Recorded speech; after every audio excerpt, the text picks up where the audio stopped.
En las vastas extensiones del suroeste estadounidense, hacia la década de 1860, la frontera se presentaba como una tierra forjada en el crisol de la expansión y los conflictos interminables. El territorio de Nuevo México, recién arrebatado tras la guerra entre Estados Unidos y México, palpitaba con la energía cruda e indómita del llamado Destino Manifiesto.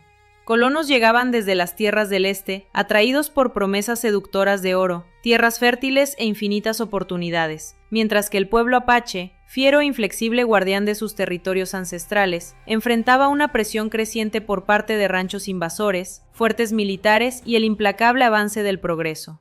Tormentas de polvo barrían las áridas llanuras salpicadas de mezquite y yuca, donde los ríos eran escasos y las estaciones dictaban la supervivencia, definiendo cada aspecto de la existencia. Socialmente era un verdadero barril de pólvora, tratados rotos, frágiles como el barro, incursiones nacidas del desespero y la desesperanza, y un precario código de justicia fronteriza que muchas veces favorecía únicamente a los armados y atrevidos. En medio de todo ello, las vidas cotidianas colgaban de un hilo, moldeadas no solo por las balas silbando en el aire, sino también por la implacable muela del aislamiento, la escasez y las ambigüedades morales inherentes a una coexistencia tan compleja. Nuestra historia comienza a la sombra de las majestuosas montañas Mogollón, donde los Chiricahua resistían con tenacidad frente a la oleada invasora. Nita, una mujer de unos 30 años, se movía por los cañones iluminados por el alba con la calma segura de quien desde la infancia había aprendido los secretos de la tierra. Sus cabellos oscuros estaban trenzados con firmeza y adornados con una pluma de águila que atrapaba los primeros rayos del sol, un recuerdo amargo de su padre, valiente guerrero caído en una escaramuza muchos años atrás.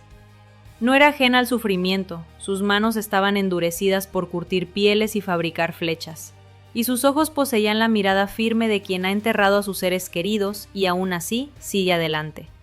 Su tribu, un pequeño grupo de parientes, se aferraba a las mesetas desérticas de las tierras altas, migrando según la estación para evitar a los soldados de uniforme azul y a los ganaderos que ocupaban los valles bajos. Ese año, el agua se había convertido en su enemigo constante, la sequía había secado los arroyos, transformando cauces antes fértiles en venas agrietadas de la tierra. El aire vibraba con el lejano mugido de rebaños sedientos, y el viento traía el susurro inquieto de la angustia desde los asentamientos.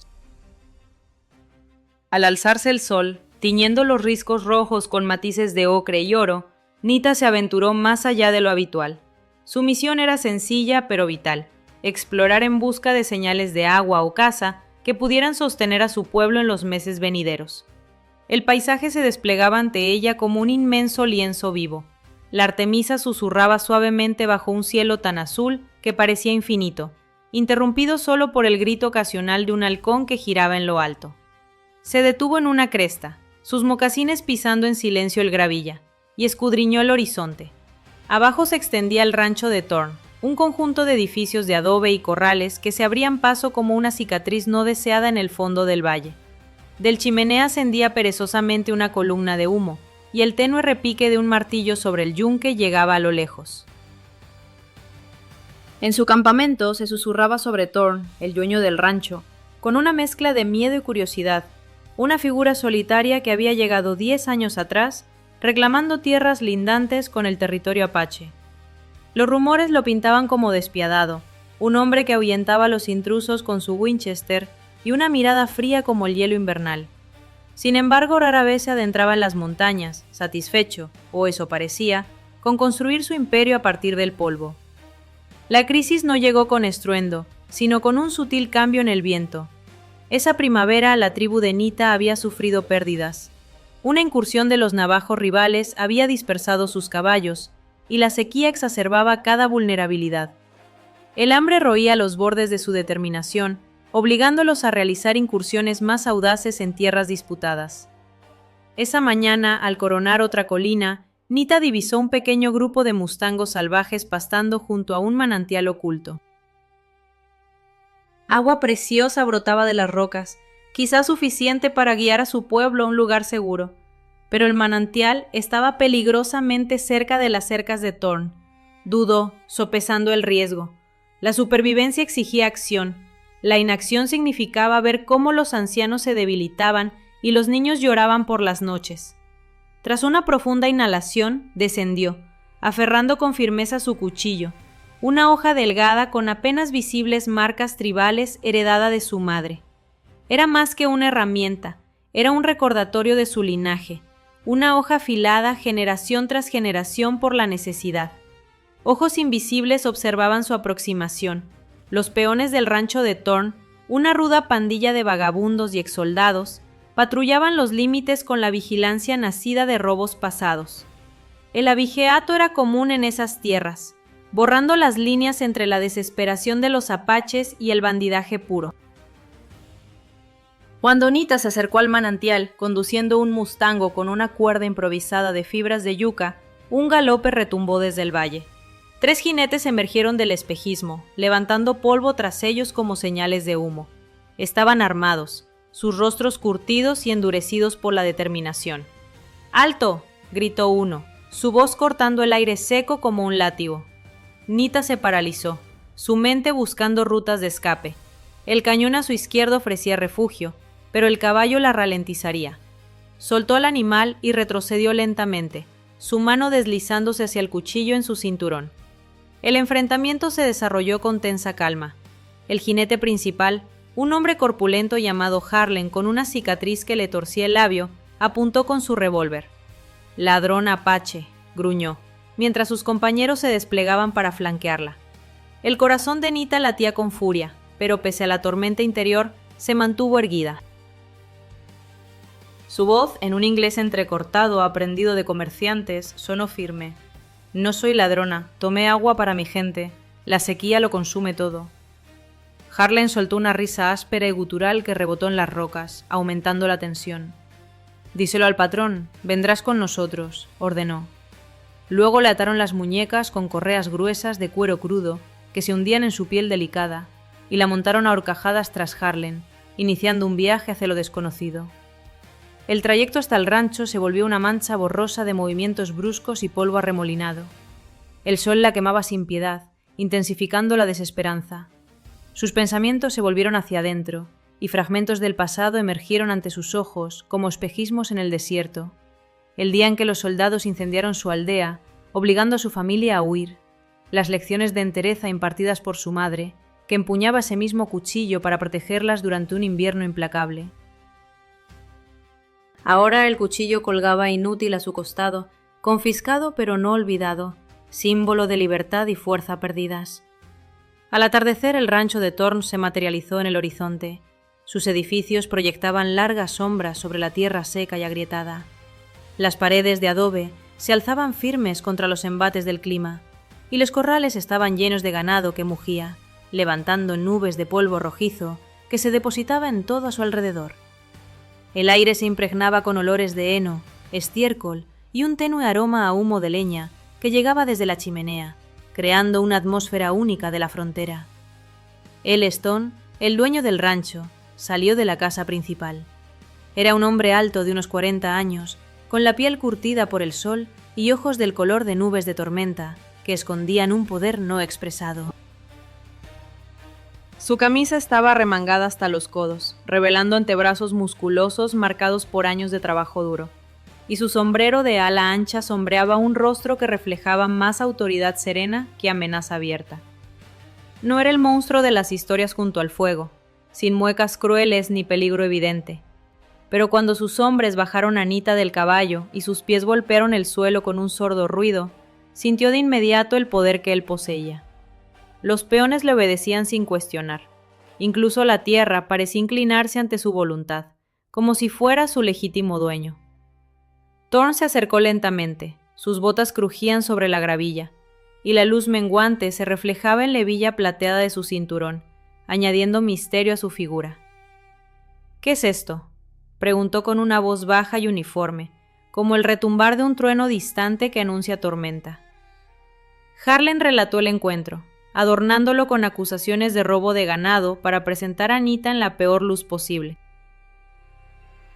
Ella sostuvo la mirada de Thorn con desafío en los ojos, a pesar del dolor en las muñecas atadas que le recordaba su impotencia. Tus hombres me llevan, no tomo nada más que agua, declaró, defendiendo su inocencia. Thor la observó largo rato. El viento jugueteaba con las alas de su sombrero, mientras el mugido suave del ganado y el chirrido perezoso de la veleta de la noria tejían un cuadro de calma que contrastaba con la tensión interna. La decisión flotaba en el aire, cargada de consecuencias no dichas. La entregaría a los soldados del fuerte, donde los apaches cautivos solían desaparecer en cadenas, condenados al olvido. ¿O había algo más en juego en este rincón aislado de la frontera, donde cada elección podía tener repercusiones lejanas? Cuando la noche cayó y las estrellas perforaron el cielo de terciopelo como diamantes esparcidos, Thorn ordenó desatarla, pero la encerró en un pequeño cobertizo, un viejo almacén de herramientas cuyas paredes colgaban de monturas y cuerdas que olían a cuero y aceite. Le dejó una taza de lata con agua y una manta, sin más palabras que un gesto de cabeza cargado de significado oculto. Nita frotó sus muñecas, aliviada por la liberación. El cuchillo, devuelto a regañadientes por Harlem por orden de Thorn, lo apretaba ahora con fuerza. Su peso familiar era un pequeño ancla en la incertidumbre, brindándole una falsa sensación de seguridad. ¿Por qué no le había hecho daño? La pregunta la atormentaba mientras los coyotes aullaban en la distancia, sus llamados entrelazándose en el aire nocturno y acentuando la soledad. El aislamiento se estrechaba. El rancho era un mundo separado de sus montañas, y la presión por sobrevivir crecía minuto a minuto. ¿Qué le esperaba en el dominio de este extraño aliado o enemigo? El abrazo de la sequía se apretaba, y con él comenzaban a tejerse los primeros hilos de una alianza incómoda, invisibles pero inevitables, augurando nuevas pruebas. El amanecer llegó al rancho de Thorn con una luz pálida y renuente, el cielo rayado por finas cintas rosadas y doradas que anunciaban un nuevo día. El aire traía el frío agudo de las noches desérticas de las tierras altas, mezclado con el aroma del café recién hecho que salía de la casa principal y el murmullo inquieto del ganado en los corrales, ya preparándose para el pastoreo diario. El polvo flotaba en el silencio, posándose lentamente sobre los postes de la cerca y el techo de hojalata del cobertizo donde Nita había pasado su primera noche intranquila, llena de reflexiones y ansiedad. No había dormido profundamente, su sueño fue ligero e interrumpido. Cada crujido de la madera, cada ladrido lejano del perro del rancho mantenía sus sentidos alerta, impidiéndole relajarse del todo. El cuchillo yacía junto a su palma bajo la manta, sus marcas grabadas un recordatorio silencioso de su hogar, de los vientos del cañón, del olor del humo de pino, de las voces de su pueblo, que ahora estaban a muchas millas, preguntándose por su ausencia y preocupándose por su destino. Thorn apareció con los primeros rayos del sol, llevando una bandeja de lata con pan de maíz y frijoles, comida sencilla recalentada al fuego, destinada al desayuno. La dejó en el suelo de tierra justo dentro de la puerta, que dejó entreabierta, no cerrada con llave, algo sumamente inusual. No había guardias, lo que sorprendió aún más a Nita. Los peones ya se dispersaban en sus tareas matutinas, ordeñar vacas, reparar cercas, conducir el rebaño a pastizales lejanos donde aún quedaba algo de hierba, intentando alimentar al ganado en medio de la sequía. Thorn se quedó el tiempo suficiente para mirarla a los ojos, su mirada directa y penetrante. «Come», dijo simplemente. «Aquí no hay cadenas, a menos que me des una razón». Luego se dio la vuelta, sus botas dejando huellas ligeras en la tierra roja, mientras caminaba hacia el establo, dejando a Nita a solas con sus pensamientos. Ella miró la comida, la desconfianza luchando contra el hambre. La sequía había diezmado las provisiones de su pueblo, y no comía decentemente desde hacía varios días, sintiendo el agotamiento en los huesos. Tomó la bandeja, el calor penetrando en sus dedos, y comió lentamente, saboreando la sal desconocida de los frijoles y la textura áspera del pan. Cada bocado parecía un regalo. A través de la puerta abierta observó cómo el rancho cobraba vida, llenándose de sonidos y movimientos. La noria chirriaba rítmicamente, extrayendo agua de las profundidades para llenar el abrevadero, donde los caballos bebían largos tragos agradecidos. Más allá, el paisaje se extendía seco y agrietado, la tierra partida en polígonos irregulares bajo el sol naciente, testigo severo de la negativa del territorio a rendirse, de su obstinación frente a la naturaleza. Al mediodía Thorn regresó, continuando su enigmático juego. No llevaba armas, solo un rollo de cuerda y una cantimplora con agua. Al dirigirse a ella dijo: «Puedes moverte libremente por el patio, pero si te atreves a cruzar la cerca sin mi permiso, los hombres de Harlen lo tomarán como una invasión. No están acostumbrados a hacer preguntas dos veces». Hizo una pausa, observando atentamente su rostro. «Necesito manos que trabajen. La sequía mata la hierba más rápido de lo que podemos mover el ganado. Tú, mejor que nadie, conoces esta tierra, sus senderos, sus fuentes de agua, los cambios del viento. Ayúdame a encontrar pastos y te garantizo tu regreso con tu gente cuando llegue el momento. Sin soldados, sin cadenas». Nita comprendió de inmediato que aquello no era un acto de compasión, sino puro pragmatismo. El rancho estaba al borde de la supervivencia, al igual que su propia tribu. Rechazar la oferta significaría encarcelamiento o algo mucho peor. Aceptarla, en cambio, era tender un frágil puente sobre el abismo que separaba sus mundos. Asintió una sola vez y la pluma de águila en su trenza atrapó un rayo de luz casual. Thorn, tras desatar simbólicamente las correas de cuero que ya no estaban en sus muñecas, le tendió la cantimplora. Sus dedos se rozaron un instante, un contacto fugaz cargado con el peso de historias no contadas. Los días siguientes transcurrieron en un ritmo constante, cada amanecer trayendo nuevas pruebas de resistencia y forjando una coexistencia incómoda. Al principio, Thorn le encomendaba tareas sencillas: cuidar la huerta tras la casa, donde las enredaderas marchitas de calabaza se aferraban tenazmente a la vida, o acarrear agua del pozo a las cisternas del ganado. Ella se movía en silencio, observando atentamente todo lo que ocurría. El rancho resultó ser más pequeño de lo que parecía desde las cumbres. Quizá 2 docenas de cabezas de ganado de cuernos largos, algunas cabalgaduras, un cocinero llamado Miguel que hablaba mal inglés pero tarareaba viejos corridos mexicanos mientras pelaba papas. Harlen y los demás peones la miraban con recelo, murmurando sobre problemas con los indios, pero la palabra de Thorn tenía peso. Nadie se atrevía a contradecirlo abiertamente. La dureza del entorno los unía más que cualquier palabra. Una tarde, una tormenta de polvo estalló de improviso, tiñendo el cielo del color del cobre quemado mientras el viento azotaba el valle, arrojando arena contra las paredes de adobe y colándose en cada grieta. Nita ayudaba a cerrar las puertas del establo. Sus manos se movían rápidas con las cuerdas, mientras Thorn intentaba fijar una contraventana suelta. La arena les picaba en el rostro. Trabajaban en silencio, sus hombros rozándose al tirar contra la fuerza del viento. Cuando la tormenta amainó, dejando el mundo cubierto por una fina capa de polvo rojizo, Thor le ofreció un pañuelo para limpiarse los ojos. Ella lo aceptó sin decir palabra, y fue entonces cuando notó por primera vez una leve cicatriz que le recorría el antebrazo izquierdo.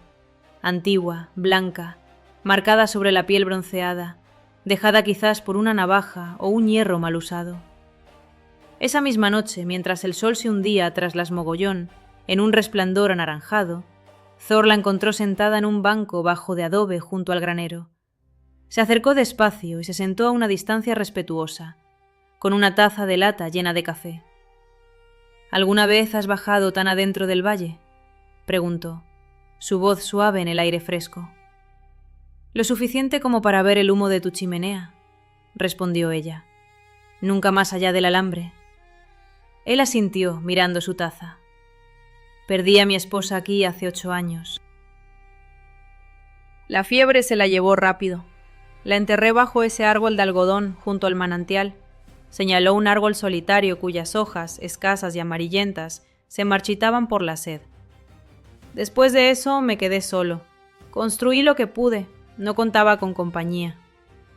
Nita escuchó sus palabras que se posaban en su interior como piedras en agua quieta. Pensó en sus propias pérdidas, en su padre, abatido por plomo de caballería, en su madre, que lo siguió en el hambre del invierno que vino después. El cuchillo en su cinturón le pareció más pesado, su historia entrelazándose en su mente con la cicatriz en el brazo de él. Ninguno habló de confianza. Era algo demasiado frágil para nombrarlo en voz alta. Pero en el silencio que siguió, algo cambió. un reconocimiento mutuo de cuán tenue es la línea que sostiene la resistencia humana. La siguiente prueba llegó con el descubrimiento del pozo envenenado. Uno de los toros de Thorn yacía muerto junto al brocal, la lengua hinchada, los ojos vidriosos. Los peones culparon a los apaches, pero Thor se agachó junto al cuerpo, examinando la espuma en su boca. Sosa, murmuró, o algo hecho a propósito. La sospecha recorrió al grupo. Las miradas se volvieron hacia Nita. La mano de Harlan se posó sobre la culata de su revólver. Su voz se alzó. Ahora tenemos pruebas. Ella está espiando para los suyos. Los guía directamente hasta nosotros. Thorn se puso de pie, sacudiendo el polvo de sus rodillas. Estuvo conmigo todo el día de ayer. La vi arrancando malas hierbas en la huerta al alba. Miró con firmeza los ojos encendidos de Harlan. Tranquilo. La acusación quedó suspendida, espesa como el humo. Nita sintió cómo resurgían viejas tensiones, el miedo que había empujado a su pueblo al desespero, la indignación que alimentaba la vigilancia de los peones. Pero la defensa de Thorn tuvo peso, una pequeña grieta en el muro de hostilidad. Conforme las semanas se convirtieron en un lento rodar de trabajo y coexistencia vigilante, fragmentos más profundos del pasado de Thorn comenzaron a aflorar. Miguel, el cocinero, dejó escapar una noche junto al fuego que Elías, como se llamaba Thorn antes, había viajado antaño con un carromato por tierras apaches, mucho antes de reclamar el rancho. Aquel enfrentamiento dejó marcas no solo en su brazo, sino en su silencio. Perdió amigos, quizás una familia. Los detalles permanecían ocultos. Nita los fue reuniendo en su mente, en su cautelosa distancia, en cómo evitaba hablar de la guerra o de los tratados rotos, como si fueran promesas vacías. Una tarde, tras recuperar ganado extraviado en una quebrada lejana, se detuvieron junto al pozo envenenado, ahora cercado y marcado con estacas de advertencia. Thorn se arrodilló, sus dedos palpando la tierra seca. «Alguien quiere que me vaya», dijo en voz baja. «Quizás ladrones de ganado, soldados que desean despejar el valle para nuevos colonos. O tal vez tu gente, que aún considera esta tierra suya». Nita se agachó a su lado, y los últimos rayos del sol hicieron brillar débilmente su cuchillo. «Mi gente anhela agua, no tumbas», respondió, mirándolo a los ojos. «Pero el hambre obliga a tomar decisiones difíciles».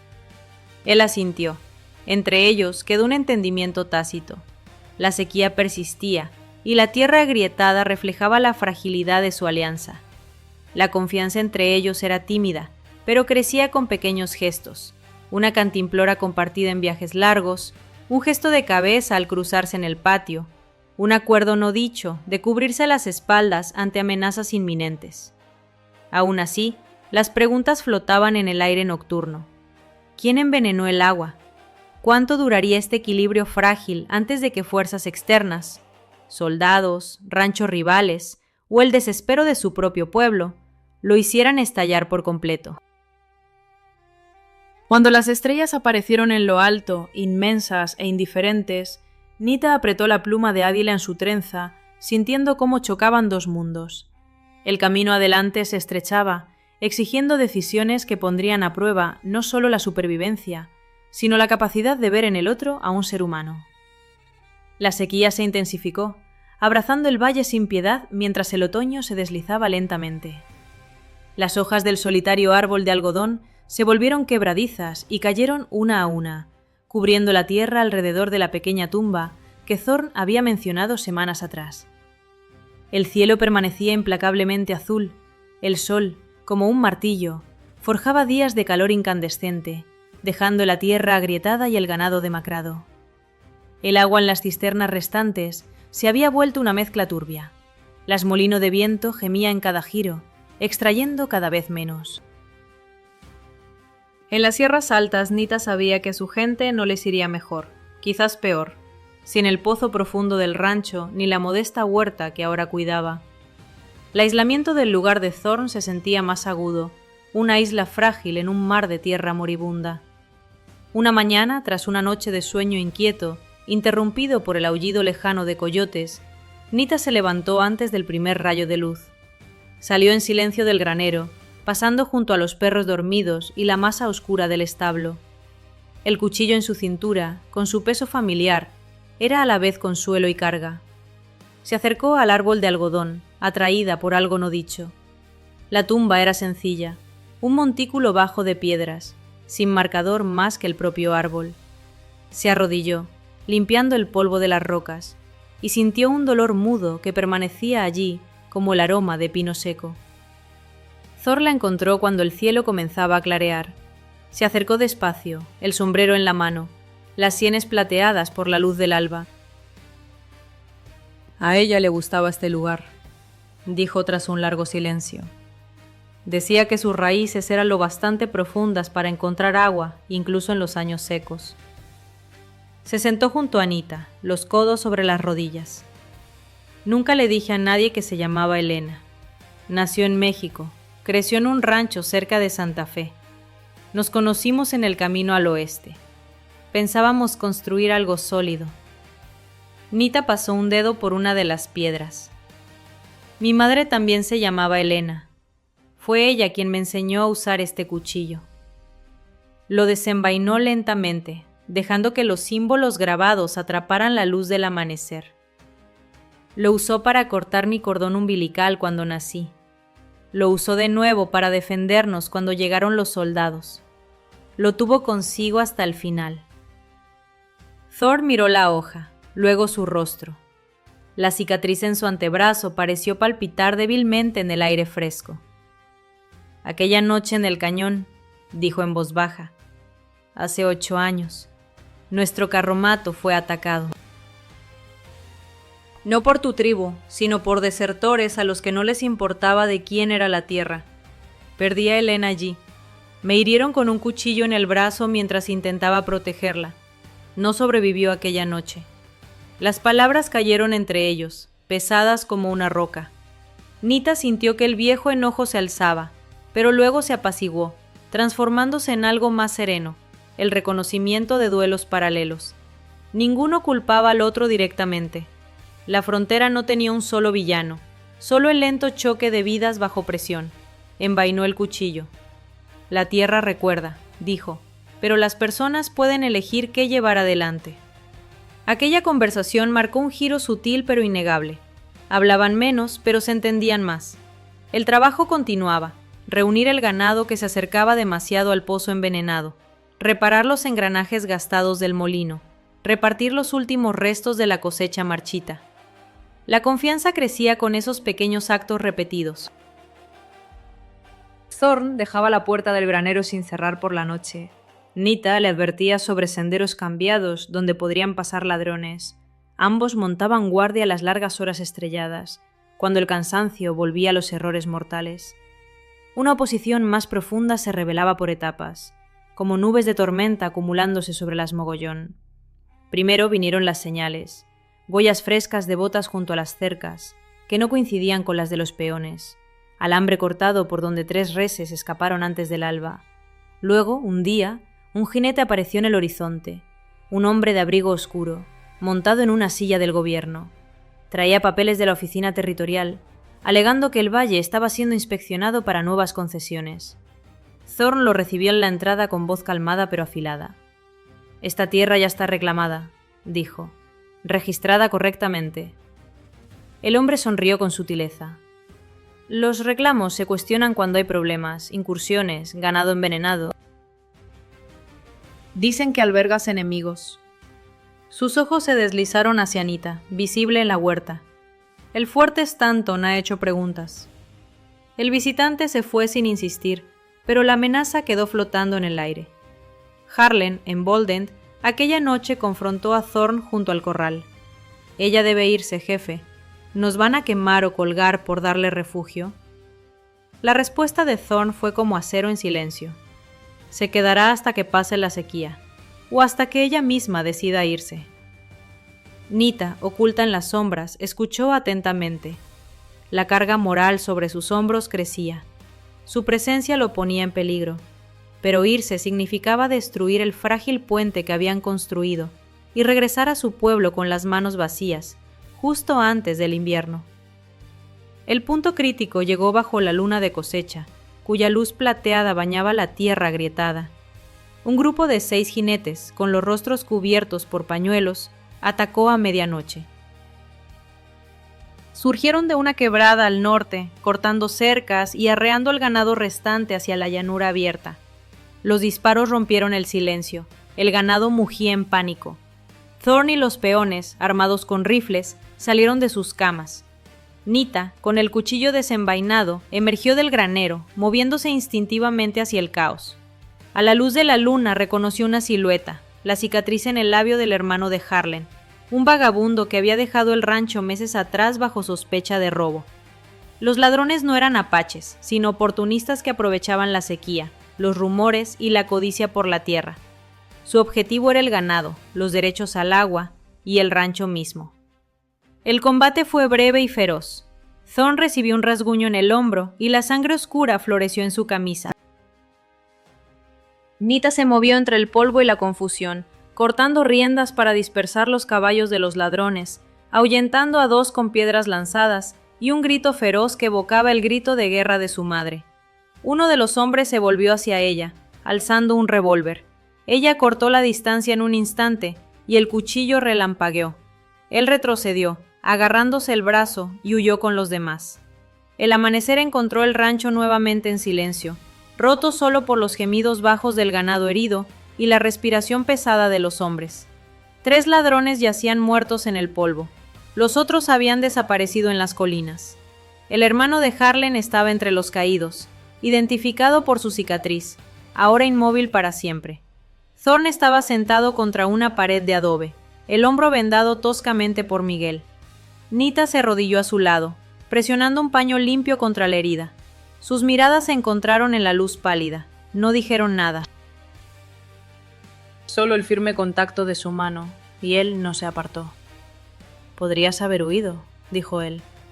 «Podrías haberme echado», respondió ella. 3 días después la sequía terminó. Una tormenta oscura y eléctrica avanzó desde el oeste, relámpagos hendiendo el cielo. La lluvia cayó torrencial, purificadora, convirtiendo el polvo en lodo y llenando las cisternas hasta rebosar. El molino giró con furia. El pozo envenenado se desbordó, limpio de nuevo. El ganado bebió con avidez. La tierra volvió a respirar. Después de eso, Nita se preparó para partir. Se detuvo en la entrada, la pluma de águila ondeando en la brisa fresca, el cuchillo ya limpio y envainado. Thorn la acompañó hasta el borde del patio, cojeando levemente por la herida en vías de curar. «El fuerte sigue buscando», dijo. «A los soldados no les importa la lluvia ni los ladrones. Ven apaches y ven problemas». Ella asintió. «Mi gente me necesita, pero la tierra cambia. No podemos luchar para siempre». Él metió la mano en el bolsillo y sacó un pequeño medallón de plata desgastado, el de Elena, el que guardaba junto a la tumba. Dentro había un daguerrotipo de una joven sonriente. Se lo puso en la palma. «Quédatelo», dijo. «Las raíces van más allá de la sangre. Quizás algún día me lo devuelvas». Ella cerró los dedos alrededor del metal, sintiendo cómo el frío se calentaba contra su piel. Luego se volvió hacia las montañas, sus mocasines silenciosos sobre la tierra húmeda. Thorn la observó hasta que fue una figura pequeña contra la roca roja, luego aún más pequeña, hasta que la tierra la tragó. Regresó al árbol de algodón, colocó una piedra fresca sobre el montículo y permaneció allí largo tiempo bajo el cielo despejado. La frontera seguía su marcha implacable, dura y exigente, pero a veces mostraba gracias inesperadas, aunque escasas. Nita, superando dificultades, llevó el medallón a su pueblo, un artefacto mudo que se convirtió en símbolo poderoso de un entendimiento que atravesaba todas las divisiones. Thorn, por su parte, conservó su rancho, reparando cercas y llenando el pozo de agua fresca. Ninguno olvidó al otro. Al final, la supervivencia no fue un triunfo sobre la naturaleza salvaje o sus habitantes, sino un espacio duramente ganado donde 2 vidas tan distintas pudieron tocarse sin destruirse. Y en los años tranquilos que siguieron, cuando las lluvias tan esperadas regresaron y la hierba volvió a crecer alta, la historia de la mujer apache y el rancho se convirtió en otra hebra del vasto y creciente tapiz del oeste, tejido no con victorias ni conquistas, sino con resistencia, pérdidas superadas y la lenta, renuente apertura de corazones antes cerrados.